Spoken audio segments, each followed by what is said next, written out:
Up with KREM begins now. Good. 6 o'clock, everyone. Hi. Sorry, I thought It's it was okay. my turn. It's Nicole's Tim's like, turn. I want to go. Here we go. We're ready to go on this Tuesday. We are.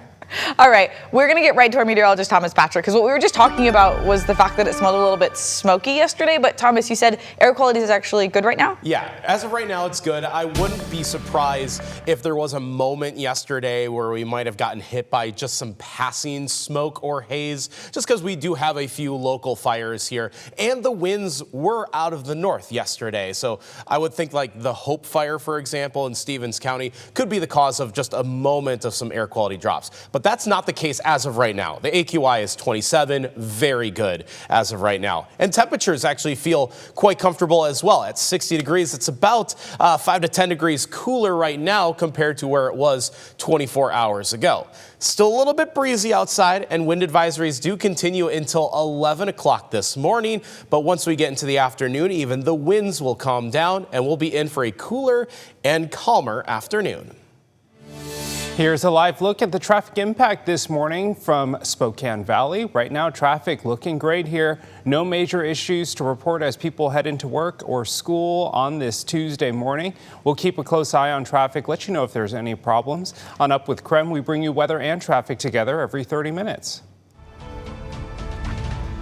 This morning, level 2 and 3 evacuation orders are still in effect for a fire burning near the Omak airport. The fire is being called the Green Acres Fire. It began yesterday afternoon around 3 o'clock. Okanagan County Emergency Management says the fire has already burned at least 400 acres and several homes. The 202 Green Acres Fire Road area is under level 3 go now evacuations, and Omak Flats is under level 2 evacuations.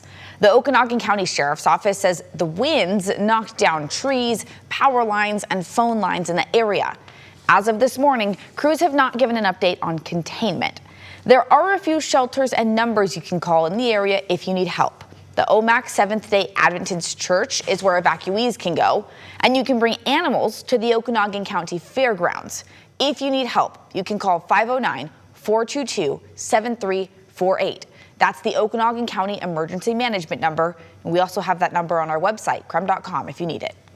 Meantime, all new this morning, fire crews have the Western Pines fire near the Davenport area 12% contained. More than 400 first responders from multiple agencies are tackling that nearly 6,000 acre wildfire. Level 1 and level 3 evacuation notices are still in effect.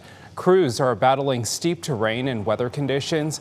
They faced high winds overnight, making it difficult for crews to communicate with each other.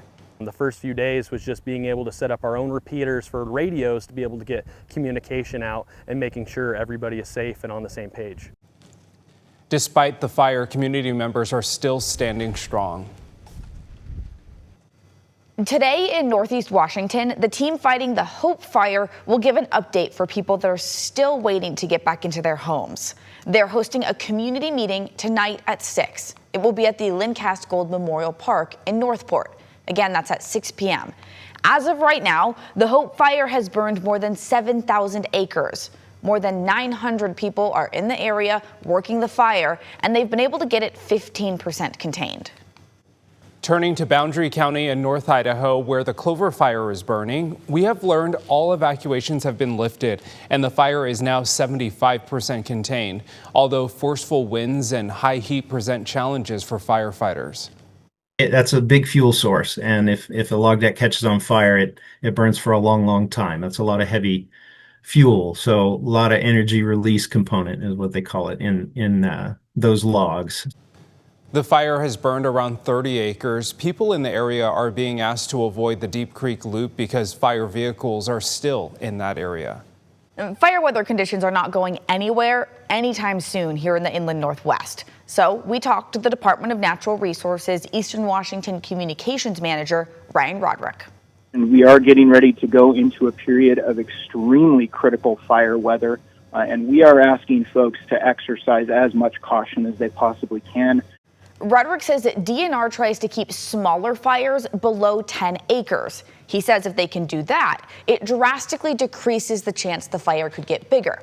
Keep in mind, wildfires can happen at any time. So to help keep yourself and your family safe during an emergency like this, always have a plan in place.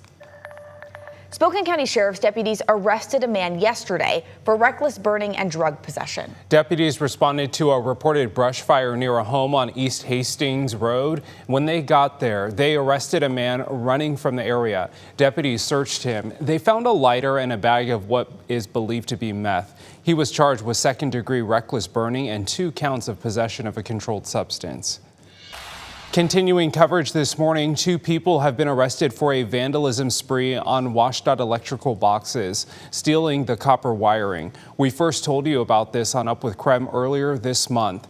Washington State Patrol says the crimes happened from June 6th to July 8th, all across Spokane County. It caused about $168,000 in damages. Police were able to find the suspect's car in Spokane County. Well, after only 5 months, the city of Pullman's fire chief resigned. Chief Brian Nash's last day will be August 1st. He took over the department back in February after longtime Chief Mike Heston retired. At this point, the fire department has not told us why he resigned so quickly. And this morning, a veteran officer from the Pierce County Sheriff's Department is on paid administrative leave. He is under investigation for a DUI crash. The Washington State Patrol says Major Chad Dickerson was off duty and allegedly driving under the influence on Saturday. He hit an SUV with 3 adults and 3 children inside. He and the other driver suffered multiple broken bones. Dickerson was arrested on suspicion of vehicular assault. He's been charged with the Sheriff's Department for 24 years. If there was a law violation here, then the Major Dickerson will be held to the highest standard here at the agency and also within the court system itself. Deputies who responded to the crash say they saw no sign of intoxication, but a WSP trooper who later arrived said Dickerson had bloodshot eyes and smelled of alcohol. Dickerson refused a sobriety test and had blood drawn instead. Prosecutors are awaiting the results and will be reviewing body camera footage. Dickerson is due back in court tomorrow. Well, this is exciting. The first ever tryouts for Spokane's new soccer team are starting in just a few hours. KREM 2's Brandon T. Jones live from Liberty Lake this morning. Brandon, this is a part of a new league established for athletes with intellectual and developmental disabilities. What else do we need to know about this? Good morning. Good morning, Tim, Nicole. Yeah, how cool is this opportunity? In just a few hours, these athletes are going to be out here on the fields of the Hub Sports Complex. And those tryouts are going to be taking place from 12 p.m. today until 2 p.m. This is all part of a nationwide league called Project Impact. So this is something that Spokane is going to be one of 4 inaugural cities included in this nationwide league. So that's such an awesome thing here in our community. And again, today's tryouts, this is the first of 2 opportunities this week. So you've got today, and then July 17th, there's going to be 1 single mixed gender category with 3 conditions for players. First up, players must provide documentation showing intellectual disability or Down syndrome. Players must have turned 16 years old by the time these tryouts have taken place. Then the players must possess a minimum soccer skill score of 3 in Special Olympics ratings form or equivalent. So again, tryouts today from noon until 2 p.m. And then as well as the at next tryout, there's going to be more details and information on KREM.com. So if you have an athlete or if you know anyone who might be interested in joining or trying out for this team, you can find those details online. But for now, reporting live here in Liberty Lake, Brandon T. Jones, KREM 2 News.